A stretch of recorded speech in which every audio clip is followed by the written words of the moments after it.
నిర్గమకాండము 19వ అధ్యాయం 18వ వచనం.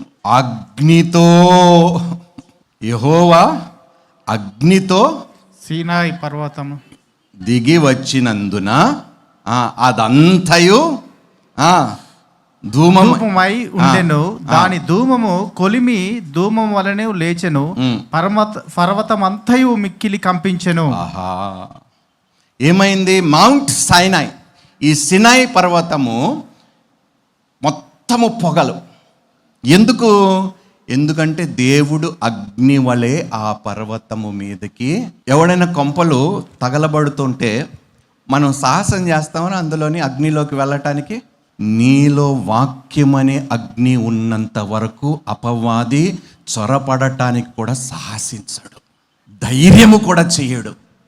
వీడిలో మండుచున్న దేవుని అగ్ని ఉన్నది కాబట్టి నేను వాడిని తాకితే నేను భస్మమైపోతాను అనే ఒక భయము అపవాదికి ఉంటుంది. అందుకనే అంటున్నాను నాన్న, బైబిల్ చదవండి. మనలో ఈ మండుచున్న దేవుని మాటలు, వాక్యము, ఆ నిప్పు మనలో లేకపోతే ఈ లోకములో వేరే నిప్పు మనల్ని తగలబెట్టేస్తుంది. వాక్యము యొక్క ప్రాధాన్యత మీకు అర్థం కాకపోతే, వాక్యముతో మనము ఉతక స్నానము చేసుకోకపోతే, వాక్యముతో మనల్ని మనము నింపుకోకపోతే, వాక్యముని మన హృదయాల్లో మనము భద్రపరచుకోకపోతే మనము తగలబడిపోతాము. ఎందుకో తెలుసా? దొంగలించుటకును, హత్య చేయుటకును, నాశనము చేయుటకు వస్తాడు.